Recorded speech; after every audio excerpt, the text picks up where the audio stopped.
একটু আগেই ছাদ ধুয়ে গেল একটা কাকু, তো ওই জন্য পুরো ভিজে ভিজে রয়েছে চারিপাশে। আর এই দেখুন, এদেরও পরিষ্কার করে দিয়ে গেছে, তারপর খাবার দিয়েছে।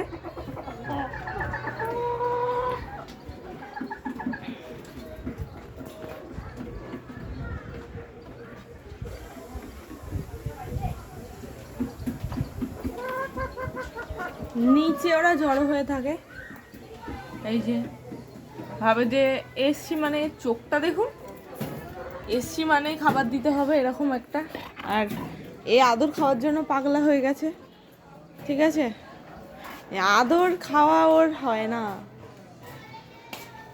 এই যে সোনা মা, তুমি ভিজের মধ্যে বসে আছো কেন?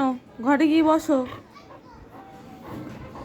হ্যাঁ, এর হচ্ছে কাউকে আদর করা যাবে না, ওকেই আদর করতে হবে। ওর মাকে আদর করছিলাম, ওর ব্যাস কম পড়ে গেছে ভাগে।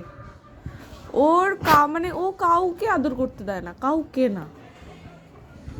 যা আদর করতে হবে, এই যে এই যে এই যে ঠেলা মারছে, নাক দিয়ে ঠেলছে আমাকে।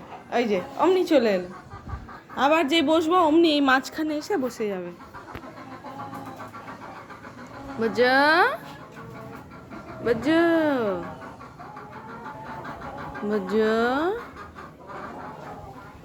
বুঝছো মা? কোথায় জমি? বুঝছো মা? কুচু কুচু কুচু কুচু কুচু কুচু জল খাচ্ছে। ও হচ্ছে, ঠিক আছে, ওদের ঘরে জল দেওয়া হয়, ঠিক আছে, তারপর এরকম একটা গামলা জল দিয়ে দেওয়া হয় কলটা চালিয়ে। ও এইখান দিয়েই খাবে, ওর নাকি ঘরের ওখানে যেখানে রাখা থাকে ওখান দিয়ে খাবে।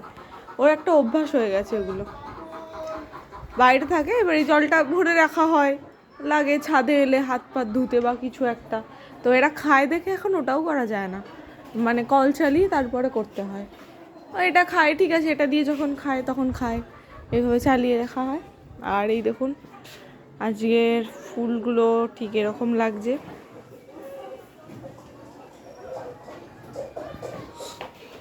একটা ছোট্ট লঙ্কা হয়েছে দুটো,